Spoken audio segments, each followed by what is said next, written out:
The United Kingdom's Ministry of Defense Intelligence update on the situation in Ukraine, May 24, 2023. Credible research by independent Russian journalists suggests that between January and May 2023, Russian military courts dealt with 1,053 cases of personnel going absent without leave, more than during the whole of 2022. Russia's military has struggled to enforce discipline in its ranks throughout its operations in Ukraine, but its issues have highly likely worsened following the forced mobilization of reservists since October 2022. Court data suggests that most of those found guilty of going absent without leave are now punished with suspended sentences, meaning they can be redeployed to the special military operation. Russia's efforts to improve discipline have focused on making examples of defaulters and promoting patriotic zeal rather than addressing the root causes of soldiers' disillusionment. The Institute for the Study of War Russian Offensive Campaign Assessment. Discussions regarding reported Russian losses in Bakhmut have saturated the pro-war information space and are drowning out any remaining positive informational effect resulting from the city's capture.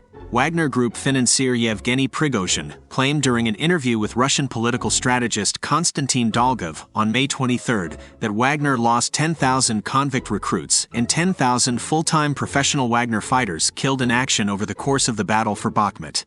Prigozhin specifically noted that Wagner had recruited 50,000 prisoners, 20% of whom died in fighting for Bakhmut.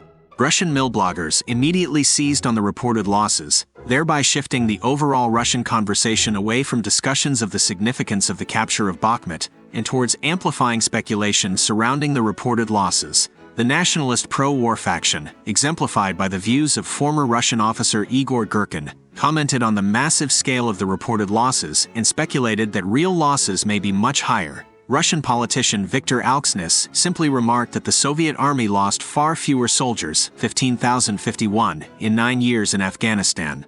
Girkin stated that he believes that Wagner's actual losses could be more than 1.5 times higher than Prigozhin's claims, and pointed out that of the 50,000 recruits Wagner received from prisons, 10,000 died in action, and 26,000 reportedly received pardons and returned to Russia, leaving 14,000 prison recruits unaccounted for.